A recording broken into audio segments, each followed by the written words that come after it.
Hello everyone. पिछले video में हमने देख लिया था कि कॉन्ट्रास्ट मीडिया किन किन टाइप के होते हैं, जैसे कि रेडियोलॉजी डिपार्टमेंट में यूज़ ले रहे हैं तो किन किन बेस्ड पे हो गया कि एक्सरे बेस्ड या सीटी स्कैन बेस्ड हो गया, एमआरआई बेस्ड हो गया और अल्ट्रासाउंड बेस्ड हो गया। आज हम इनकी डिटेल में पढ़ने वाले हैं कि कौन कौन सा कॉन्ट्रास्ट मीडिया कब यूज़ लिया जाता है और कौन कौन से कॉन्ट्रास्ट मीडिया के जो टाइप हैं। इस सारों के नोट्स आप बनाते रहना, साथ ही साथ में जैसे जैसे आप पढ़ रहे हो वैसे वैसे साथ में नोट्स बनाते रहना।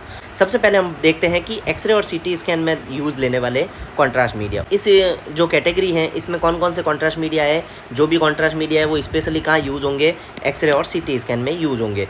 और ये क्या, जैसे कि हमने सबसे फर्स्ट बात कर ली थी कि कॉन्ट्रास्ट मीडिया क्या करता है कि ये जिस भी ऑर्गन में जाएगा तो उसको क्या करेगा, उसकी विजिबिलिटी को इन्हांस करेगा, तो जो भी सब्जेक्ट कॉन्ट्रास्ट को इम्प्रूव करेगा। ओके, अब हमने इसमें कैटेगरी देखी थी कि कौन कौन सी कैटेगरी में इनको डिवाइड किया गया है। तो पॉजिटिव हो गया और इसमें नेगेटिव कॉन्ट्रास्ट मीडिया हो गया। पॉजिटिव कॉन्ट्रास्ट मीडिया देखेंगे कि पॉजिटिव कॉन्ट्रास्ट मीडिया कौन कौन से, और प्लस हम साथ ही साथ देखेंगे कि नेगेटिव कॉन्ट्रास्ट मीडिया तो कौन कौन से हैं। ओके, और कौन से ऐसे प्रोसीजर हैं जिसमें नेगेटिव कॉन्ट्रास्ट मीडिया यूज़ ले रहे हैं, प्लस साथ में कौन कौन से ऐसे प्रोसीजर हैं जिसमें हम पॉजिटिव कॉन्ट्रास्ट मीडिया यूज़ ले रहे हैं। तो देखें, अभी हम जान गए कि एक्सरे और जो सीटी स्कैन बेस्ड है उसको में कैटेगराइज किया गया है पॉजिटिव और नेगेटिव। अब positive contrast media appear brighter and white. अभी हम जो ये हमारी जो कलर इमेज देख रहे हैं इसमें हम क्या बात करेंगे, जो भी हमारा ये जो रीनल वाला पार्ट है जो इसमें हाईलाइट हो रखा है, तो ये हो गया हमारी किडनी, यूरेटर और ये हो गया ब्लेडर। तो ये सारे पार्ट एकदम वाइट चमक रहे हैं जो कि नॉर्मल एक्सरे में नहीं चमकते हैं। जैसे ही हमने पॉजिटिव कॉन्ट्रास्ट मीडिया इंट्रोड्यूस किया, तो कॉन्ट्रास्ट मीडिया जैसे इंट्रोड्यूस किया तो क्या हो रहा है, ये जो स्ट्रक्चर हाईलाइट हो रहा है तो इसके साथ साथ में ये स्ट्रक्चरल एनाटॉमी तो अच्छे से दे रहा है, साथ ही साथ फंक्शनल एनाटॉमी भी ये प्रोवाइड करता है। ये वाइट रेडियोग्राफ में अपीयर होंगे।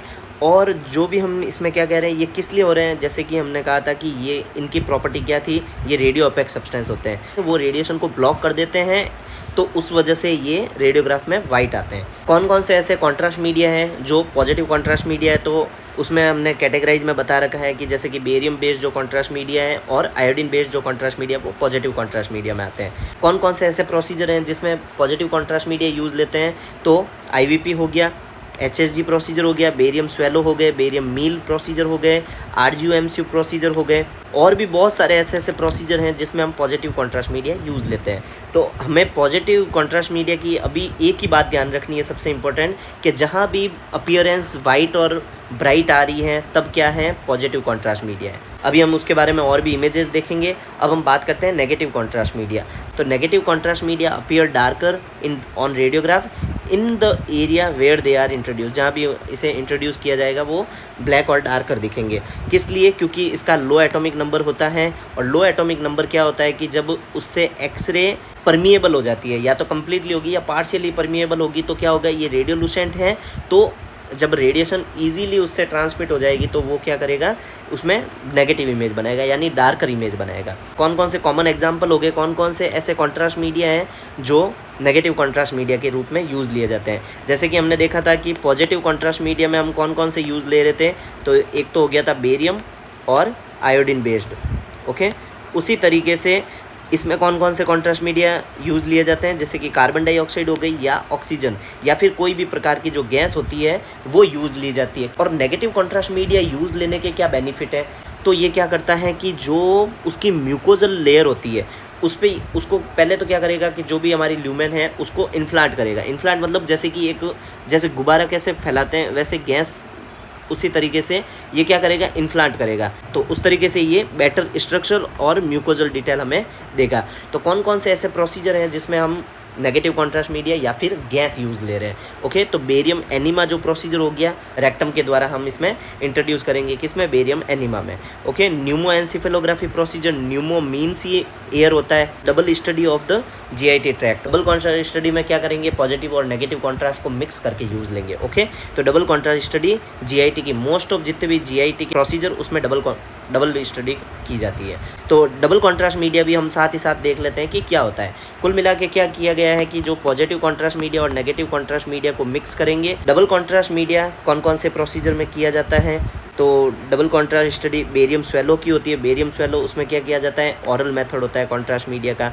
तो पहले क्या किया जाता है कि नॉर्मल कॉन्ट्रास्ट मीडिया, फिर क्या किया जाता है एयर के रूप में या नेगेटिव कॉन्ट्रास्ट मीडिया जो गैस प्रोड्यूसिंग एजेंट यूज़ लिया जाते हैं। जैसे कि मोस्ट ऑफ कॉमन क्या करते हैं, इनो यूज़ लिया जाता है। इनो क्या किया जाता है, बेरियम में मिक्स किया जाता है और पेशेंट को पिलाया जाता है। तो जैसे ही इसोफेगस की लेयर होगी तो उस इसोफेगस की लेयर में क्या होगा कि वो बेरियम आ जाएगा बॉर्डर पे और जो गैस उसे क्या करेगी, इन्फ्लांट करेगी। तो अच्छे से इसोफेगस की डिटेल हमें उससे मिल जाती है। ओके, फिर आ गया बेरियम मील प्रोसीजर और बेरियम मील फॉलो थ्रू जिसको BMFT भी कहते हैं। ओके, और barium enema procedure. Most of commonly जो नेगेटिव कॉन्ट्रास्ट मीडिया यूज़ लिया जाता है तो दो प्रोसीजर में लिया जाता है, एक तो बेरियम स्वेलो में और एक बेरियम एनिमा में। इनमें प्रोबेबली कम यूज़ लिया जाता है। मोस्ट ऑफ यूज़ किस में लिया जाता है, बेरियम स्वेलो में और बेरियम एनिमा में। अब हम बात करते हैं कि barium based contrast media. Okay, ये डबल कॉन्ट्रास्ट मीडिया की एक कलरफुल इमेज है। जैसे कि आप देख सकते हैं कि ये पास वाली बॉर्डर पूरी वाइट अपीयरेंस है और इन्फ्लांट किस तरीके से हो रखी है, जो एयर की वजह से। तो बाहर तो कौन सा हो गया, पॉजिटिव कॉन्ट्रास्ट मीडिया की लेयर बन गई और साथ ही अंदर जो इन्फ्लांट कर रहा है वो है नेगेटिव कॉन्ट्रास्ट मीडिया। ओके, तो अभी हम बात करते हैं बेरियम बेस्ड कॉन्ट्रास्ट मीडिया के बारे में जो कि पॉजिटिव कॉन्ट्रास्ट मीडिया का पार्ट है। अब हम देखते हैं barium based contrast media. Barium based contrast media नाम से ही पता चल रहा है कि उसमें मेन कंटेंट क्या होगा, barium sulphate. Okay, main content होगा बेरियम। तो इसमें जो यूज़ लिया जाता है वो बेरियम सल्फेट यूज़ लिया जाता है जो प्राइमरी सब्सटेंस। ओके, और इसको किस किस वे से इंट्रोड्यूस कर सकते हैं, मतलब इंट्रोड्यूस मतलब बॉडी में किस किस तरीके से इसको हम भेज सकते हैं। तो ऑलमोस्ट क्या किया जाता है, मोस्टली ऑरली हो गया, रेक्टमली हो गया और directly into the intestine and most of GIT study. तो ये वाला जो हमारे जो इमेज दे रखी है, बेरियम जो स्वेलो वाला जो प्रोसीजर होता है उसमें हम ऑरली देते हैं। रेक्टमली हो गया, तो रेक्टमली कब दिया जाता है, जब भी हम एनिमा वाला प्रोसीजर कर रहे हैं जिसमें हमें लार्ज इंटेस्टाइन की स्टडी करनी है। और डायरेक्टली इनटू द इंटेस्टाइन, कुछ लोपोग्राम टाइप के प्रोसीजर होते हैं जिसमें डायरेक्टली इंटेस्टाइन में वो बेरियम पुश किया जाता है और हम स्टडी करते हैं। तो ऑलमोस्ट मैंने देखा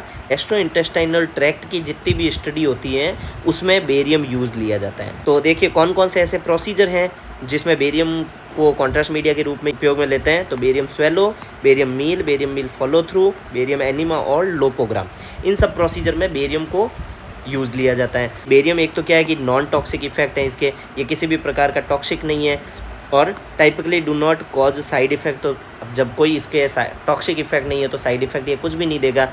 ओके, लेकिन क्या है कि जहाँ पर बेरियम कॉन्ट्रा इंडिकेटेड है कि कुछ ऐसी कंडीशंस होती है जिसमें हम बेरियम यूज नहीं ले सकते। बहुत सारे ऐसे, जैसे कि ट्रैकियो इसोफेजियल फिस्टुला होता है, हम इसके बारे में जब भी हम बेरियम स्वेलो प्रोसीजर पढ़ेंगे तब हम इसके बारे में पढ़ेंगे।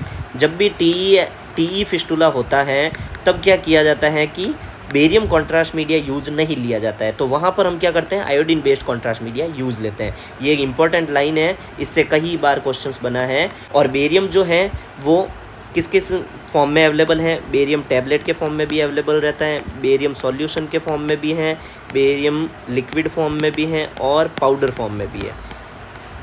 ओके, तो ये बेरियम इन फॉर्म में अवेलेबल रहता है। अब हम बात करते हैं आयोडीन बेस्ड कॉन्ट्रास्ट मीडिया के बारे में। आयोडीन बेस्ड कॉन्ट्रास्ट मीडिया क्या है, उसका मेन कंटेंट क्या होगा, आयोडीन होगा एज ए प्राइमरी सब्सटेंस। और इसका जो हाई एटॉमिक नंबर इसका कितना हो गया, 53 इसका एटॉमिक नंबर है। और ये रेडियो ओपेक प्रॉपर्टी है, इसी वजह से ये वाइट अपीयर हो रहे हैं। अब कौन कौन से ऐसे प्रोसीजर हैं जिसमें iodine based contrast media use लिया जाता है। तो आयोडीन बेस्ड कॉन्ट्रास्ट मीडिया एक तो हो गया IVP, फिर आ गया HSG प्रोसीजर, RGO और MCU प्रोसीजर, और जो CT स्कैन जितनी भी होती है CECT, जैसे कि कॉन्ट्रास्ट इनांस जो CT स्कैन होती है उसमें किसको यूज़ लिया जाता है, आयोडीन बेस्ड कॉन्ट्रास्ट मीडिया को। और भी बहुत सारे जितने भी इंट्रावीनसली जो प्रोसीजर होंगे उसमें मोस्ट ऑफ क्या यूज़ लिया जाता है, आयोडीन बेस्ड कॉन्ट्रास्ट मीडिया।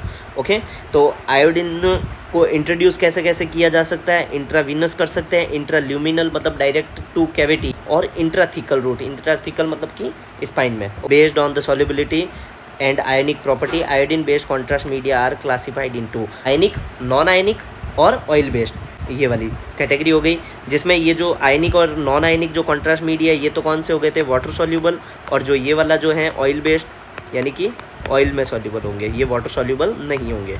तो ये वाला की पॉइंट है, ज़रूर ध्यान रखना है जब भी कोई इंट्रावीनसली प्रोसीजर कर रहे हैं या फिर कोई भी जहाँ पर आयोडीन बेस्ड सॉल्यूशन या कॉन्ट्रास्ट मीडिया काम आने वाला है, वहाँ पर आरएफटी और एलएफटी की जांच देखनी ही है। अब हम बात करते हैं आयनिक कॉन्ट्रास्ट मीडिया। आयनिक कॉन्ट्रास्ट मीडिया क्या है कि आयन जब भी किसी में डिजोल्व करेंगे तो क्या करेंगे, आयंस में ब्रेक होंगे, एनायन और कैटायन, यानी कि अपन यूँ कह सकते हैं कि प्लस और माइनस में ये आयंस में क्रिएट होंगे। जब भी आयंस होंगे अलग अलग, अब आयंस क्या हो गया, एक तो प्राइमरी सब्सटेंस हमारा आयोडीन है ही, आयोडीन के साथ ये क्या होंगे, 2 और आयन इसने क्रिएट कर दिए, तो ये क्या करते हैं कि आयनिक इम्बैलेंस करते हैं। और जैसे ही कभी बॉडी में आयनिक इम्बैलेंस होता है तो ये क्या करता है, बॉडी के प्रति नेगेटिव रिएक्ट करती है, ये क्या करते हैं, एलर्जी करते हैं। ओके, तो एलर्जी के बारे में हम आगे पढ़ेंगे कि कॉन्ट्रास्ट मीडिया से एलर्जी हो गई तब क्या करना है, कौन से ड्रग्स यूज़ लेने हैं, उसके बारे में भी बात करेंगे। Ionic contrast media consist of sodium और मैग्लूमाइन एज द कैटायन। अब कैटायन के फॉर्म में ये 2 कंटेंट होते हैं मेनली, सोडियम और मैग्लूमाइन, ये कौन कैटायन का काम करते हैं। ओके, और जो ट्राई आयोडीनेटेड बेंजोएट है वो एनायन का काम करते हैं। ओके, और जो आयोनिक बेस्ड जो कॉन्ट्रास्ट मीडिया होते हैं इनकी हाई ऑस्मोलरिटी होती है। एक अपन आगे अभी देखेंगे जो हमारे इंपॉर्टेंट टर्म में HOCM, ओके, HOCM और LOCM इस तरीके से आता है कि लो ऑस्मोलरिटी कॉन्ट्रास्ट मीडिया और high osmolarity contrast media. Okay, तो आयनिक जो कॉन्ट्रास्ट मीडिया होते हैं वो हाई ऑस्मोलरिटी में आते हैं। तो ये क्या करते हैं, कई बार जो हमारी कॉन्ट्रास्ट से रिएक्शन या फिर जो एडवर्स रिएक्शन होती है वो बॉडी में एलर्जी उत्पन्न करती ही है। ओके, तो इसलिए आयनिक कॉन्ट्रास्ट मीडिया को बहुत कम प्रीफर किया जाने लगा है आजकल। एलर्जी कैसे होती है और हमें क्या करना चाहिए कि ionic contrast media when they are introduce into the blood stream, यानी कि आईवी जब भी दे रहे हैं, they dissolve and produce ions create कर रहे हैं। These ions react to the body fluid and tissue which can cause harmful effect. तो ये जब भी आयन क्रिएट करेगा तो कुछ ना कुछ आयनिक इम्बैलेंस करके हार्मफुल इफेक्ट करेगा, जो कि किस पे होगा, स्पेशली किडनी और हार्ट से रिलेटेड और ब्लड वेसल से रिलेटेड। और इसलिए क्या किया जाता है कि आरएफटी वाली जांच चेक करनी है या फिर एलएफटी वाली जांच चेक करनी है। अब इसके कौन कौन से एग्जांपल है आयनिक बेस्ड कॉन्ट्रास्ट मीडिया के, तो बहुत सारे मार्केट में इन नाम से कॉन्ट्रास्ट मीडिया अवेलेबल हैं जो कि हम मोस्ट ऑफ प्रोसीजर में यूज़ लेते हैं जहाँ भी आयनिक कॉन्ट्रास्ट मीडिया यूज़ लेना है। Ionic contrast media are consider safe then we use intraluminal और इंट्रा ओरल प्रोसीजर। ओके, तो जब भी हम कोई ओरल प्रोसीजर या फिर जो इंट्राल्यूमिनल प्रोसीजर है तो वहाँ पर किसी भी प्रकार का वेन का इन्वॉल्वमेंट नहीं है। तो जहाँ पर ऐसी कंडीशन है जहाँ पे हमें ये कॉन्ट्रास्ट मीडिया इंट्राल्यूमिनल देना चाह रहे हैं या फिर ओरली दे रहे हैं तो ये वाला बिल्कुल सेफ़ है। अब हम बात करते हैं non ionic contrast media. Non ionic नाम से ही पता चल रहा है कि जब भी इसको डिजोल्व करेंगे तो ये किसी भी प्रकार के चार्ज आयन में नहीं कन्वर्ट होगा। ओके, तो किसी भी प्रकार के चार्ज आयन में नहीं होगा तो ये नॉर्मली लेस टॉक्सिक होंगे और सेफ़ होंगे। तो जब किसी भी प्रकार की ये कोई रिएक्शन नहीं करेंगे, आयन नहीं बनाएंगे, तो ये तो बिल्कुल एकदम सेफ़ हो गए। इसलिए इसने अल्टर्ड कर दिया जो भी है, जहाँ जिस प्रोसीजर में पहले जब आयनिक कॉन्ट्रास्ट मीडिया यूज़ लिया जाता था वहाँ पर आजकल non ionic contrast media use लेने लग गए, क्योंकि नॉन आयनिक बिल्कुल सेफ़ है और ये लो ऑस्मोलरिटी के हैं। और लो ऑस्मोलरिटी के हैं तो ये लो टॉक्सिसिटी तो है ही, और रिड्यूस रिएक्शन, एडवर्स रिएक्शन में भी इसमें होने के बहुत ही कम चांसेज होते हैं। इस प्रॉपर्टी के कारण नॉन आयनिक कॉन्ट्रास्ट मीडिया को ज़्यादा प्रीफर करने लग गए हैं, आईवी प्रोसीजर में भी और अदर प्रोसीजर में भी।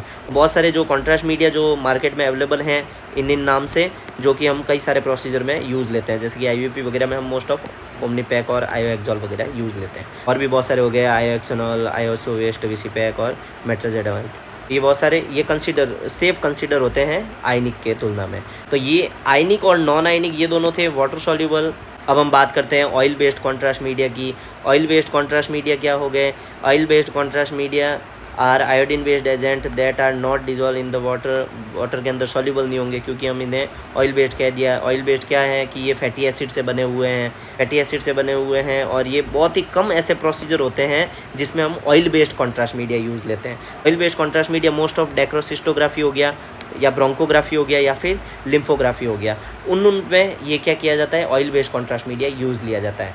जब भी आने वाले जो प्रोसीजर होंगे, जब भी हम इनके बारे में पढ़ेंगे, तब हम इसके बारे में भी डिटेल से बात करेंगे। चाहे तो हमारी बुक भी परचेज कर सकते हैं जो कि हैंडबुक ऑफ रेडियोलॉजिकल इन्वेस्टिगेशन के नाम से है। तो ऑयल बेस्ड जो कॉन्ट्रास्ट मीडिया है वो कौन कौन से है, एथिडॉल हो गया, डाइनोसिल हो गया और लिपिडॉल हो गया। ये सारा हमने जो देखा एक्सरे और सीटी बेस्ड था। हमने किन किन में डिवाइड किया था, पॉजिटिव और नेगेटिव में। फिर पॉजिटिव को वापस किस किस में डिवाइड किया था, बेरियम और आयोडीन में। बेरियम और आयोडीन आयोडीन को वापस डिवाइड किया था 3 कैटेगरी में, आयोनिक, नॉन आयोनिक और तुम ऑयल बेस्ड, इस तरीके से। ओके, तो ये वाला फ्लो चार्ट हमने इसमें आज पूरा देख लिया है। ऐसा करेंगे कि इसको भी एक नेक्स्ट पार्ट में डिवाइड कर लेंगे ताकि हम उसमें एमआरआई बेस्ड कॉन्ट्रास्ट मीडिया पढ़ लेंगे। एमआरआई बेस्ड पढ़ने के साथ साथ में फिर यूएसजी बेस्ड भी देख लेंगे, और साथ ही साथ हम बात कर लेंगे कि एडवर्स रिएक्शन जो क्या होता है, कौन कौन से ऐसे रिएक्शंस हैं, कौन कौन से उसमें ड्रग्स यूज़ लेने हैं, कौन कुछ डिस्कस करेंगे नेक्स्ट वीडियो में।